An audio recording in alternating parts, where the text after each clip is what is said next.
Sərdar Əlibəyli, dövlətsə də, qanunsa da artıq yetər olsun. Bu millətin yaşaması da günahdır, ölməsi də. Aman Allah, buralarda hər şey qaranlıq gecələrin qara röyalarında olduğu qədər dəhşətli və qorxuncdur. Burası görməli gözlərin kör, eşitməli qulaqların kar, danışmalı dillərin lal olduğu, duymalı ürəklərin daşa döndüyü bir məmləkətdir. Padşahı əhli keyf, vəziri cəllad, vəkili pulgir, naziri bandit dəladuz, generalı fərari cinayətkar, milli qəhrəmanı killer qatil, ordusu məğlub, hakimi ədalətsiz, prokuroru vicdansız, polisi rüşvətxor, məmuru yaltaq, deputatı dilsiz ağızsız, müxalifəti ölü, televiziyaları dingiriş, mətbuatı satqın, alimi elimsiz, ziyalısı ziyasız, həkimi şəfqətsiz, din xadimi dinsiz, şairi qorxaq, müəllimi ələbaxan, şəhidi bihörmət, əskəri, oxu veteranı, dilənçi, torpaqları ilhaq edilmiş, xalqının ruhu, millətinin mənəviyyatı zorlanmış, haqq dəyən dilləri kəsilən, azad vicdanları susturulan, həqiqətləri yazan qələmləri zindanlarda can verən bir məmləkətdə yaşamaq taleyinə yazılanların işi zor olsun gərək. Bu məmləkətin adı Azərbaycandır.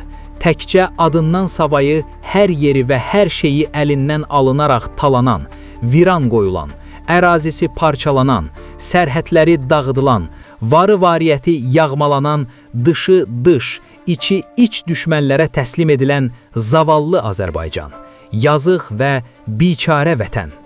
Səni sevmək çox zor məsələdir, sevməmək isə ondan da zor. Qarşımızda tarixin əbədi nə etməli sualı arxamızda isə hər gün biraz da ölən, hər saat öldürülən sən varsan.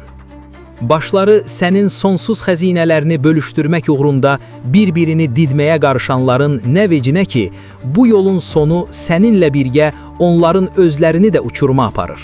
Amma onların bu yoldan dönməyəcəkləri artıq hər kəsə bəllidir. Bu məmləkətdə kimi dindirirsən, hamı hər şeyi bilir, hamı hər şeydən xəbərdardır, hamı hər şeydən bezib. Bununla belə, hamı hər şeyə dözür. Çünki dözmək zorundadır, çünki dözməyə zorlayan amillər var. Birinin oğlu əskərdir, birinin övladı tələbədir, birinin qarlaşı polisdir, birinin əri müəllimdir, birinin qızı medsestradır, birinin evinin sənədi yoxdur, birinin çəkməçi budkası var, biri çörək pulunu güclə haqqlayan obyekt işlədir və s. və ilaxır. Beləcə, yüzlər, minlər, 10 minlər, 100 minlər, milyonlar və bir də onlara güdükçülük edən bir ovuc oliqarxlar, oliqarxlara kırışalıq edən qudurğan məmurlar, şarın çinovniklər özündə cəsarət tapıb, mən də insanam, mənim də haqqım, hüququm var deyərsən, əskərinin meyidi gələr, tələbən institutdan qovular, polisin ilişdirilər, müəllimin bihörmət edilər, medsestranın başına oyun gətirərlər, evin buldozerlərə yem olar, budkan yandırılar, obyektin almalı marketdən əvəz olunar və s. və ilaxır. Yuxarılara şikayət yazarsan, şikayətini göndərərlər düppədüz şikayət etdiyin məmurun üstünə, o da etdiyindən biraz da artıq edib gününü göy əskiyə bükər. Məhkəməyə üst tutarsan, burada başını pambıqla kəsib, lap anadan doğulduğuna da peşman edərlər. Bu zaman tək əlacın ya prezidentə, ya da birinci lediyə məktub yazmaq olacaq. Bax, budur çağdaş Azərbaycanın və Azərbaycanlıların yaşam fəlsəfəsi. Adidən adi, sadədən sadə haqlarına qovuşmanın bədəli, dibinə zəhər daban acı biber qoyulmuş şirin xəyal pilov yemək, ayları, illəri xərcləmək olan bu məmləkəti nə sevmək, nə də buralarda adam balası kimi ömür sürüb, xoşbəxt olmaq mümkündür. Nə qədər acı olsa da, buralara sevgisiz də yaşamanın bir mənası yoxdur. O zaman yenə də qarşımızda əzəli və əbədi nə etməli sualına cavab tapmaq məsələsi dayanır.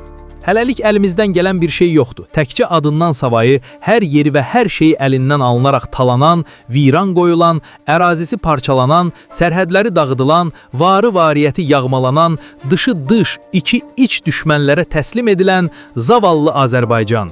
Yazıq və biçarə vətən, sənin hər cürə nemətlərinə sahib çıxıb harınlayanlara, adına və andına xilaf çıxanlara deyəcək bir söz yoxdur. Bu tanrıların əlində, indi tanrı özü də acizdirsə, bizlərə düşən taleyimizlə barışmaqdır. Bir də bu qədər haqqı yeyilən kişilərinə, nahaqdan incidilən, öldürülərək qanı batırılan, qazamatlarda günahsız ola-ola çürüdülən, evinin içində dustaq edilən, milyonlarla didərgin salınan oğullarına, əri varkən ərsiz qoyulan gəlinlərinə, atası sağkən yetim qoyulan körpələrinə, göz yaşları qurumayan analarına, ilhaq olan torpaqlarına, bütövlükdə keçmişinə, gələcəyinə bir belə biganə olan və yaltaqlıqla namussuzluğu həyatının mənasına çevirən bir toplumun taleyinə ayrı nə yazılmalıydı ki?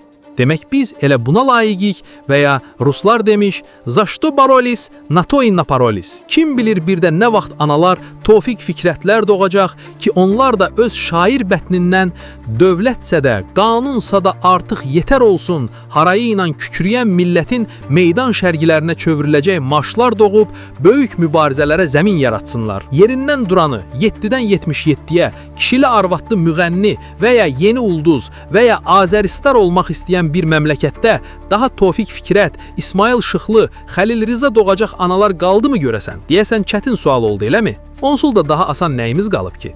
İndi buralarda yaşamaq çətin, ölmək ondan da çətin. Dərdləri bu qədər başından aşan bir millətin yaşaması da günahdır, ölməsi də. Bəzi xəyalpərəstlər isə məsləhət bilirlər ki, bir təhər dözmək lazımdır. Onsuz da Azərbaycan gec-tez Avropa Birliyinin üzvü olası və bizim də küçəmizə bayram gələsidir. Maalesef, mənim əziz və əsil müsəlman qardaşlarım, bu xülyalarla yaşayıb özünüzü boş ümidlərlə nə yorun, nə də alladın. Çünki bu hakimiyyət bizim abu həyat yollarımızı bir dəfəlik qapadıb və yaxın 50 ildə bizə o həyatı bəxş etməzlər. Ən azı ona görə ki, Azərbaycan Avropa Birliyinin üzvü olduğu günün səhəri bu məmləkətdə bir aristokrat, bir də degenerat ömrü yaşayanlardan savayı kimsə qalası deyil. Bəs eləsə sizcə bizə bu imkanı yaradarlarmı? Tutalım ki, indiki şərtlərdə lap elə mən özüm olum. Razı olaram mı? Yox, təbii ki. Demək belə çıxır ki, mən sizin hamınızı Avropalı edəcəm. Sercik də gəlib, mənim Mamucan, oğlum, sən nəyin başqanısan deyib ələ salacaq. Bircə onu görməzsiniz. Sabir babamızın vəsiyyətini nə tez unutdunuz ki? İnsanlıq sizin yeminiz deyil. Cəlil baba da Danabaş kəndinin əbədi bəyliyini Xudayar bəyə tapşırıb dünyasını dəyişmədimi? Heydər babamızın isə indiki şəraitdə yaşamaq həvəsi olan nəvələrinə mənim dözümlü xalqım titulunu bəxş edəndən sonra haqqın dərgahına yol aldığını da mı xatırlamırsınız? İndi demək istəyirsiniz ki, bu dünyanın gəlmiş-getmiş dahilərinin ən dahisi olan bir şəxsiyyət nə dediyini bilmirdi. Mən isə onun hər kəlməsinə boyun əyməkdən yanayam, boynumu sındırmasınlar ona görə. Tak što, döz mənim dözümlü xalqım. Döz, yürəv dözməyib nə qayrasısan ki? Yeri gəlmişkən, hələ ki unutmamışam, bir şeyi də xatırladım. Bu yaxınlarda çağdaş dahilərimizdən biri Milli Məclisdə çox dahiyanə şəkildə söyləmişdi ki, yaxın 50 ildə Azərbaycan prezidentinin soyadı Əliyev olaraq qalacaq. Deməli, dözüm limiti bundan sonra 50 il olanlar nəyəsə ümid edə bilərlər. Amma biriləri də deyir ki, mən alternativam. Bəlkə onların 50 illik limit zapası var, burasını özləri bilər. Ancaq adam nax 90 illik prezidentlikdən nə çıxarmaq istədiyindədir, bax orasını heç qandanamadım. Nota qəzeti 12-18 oktyabr 2008-ci il.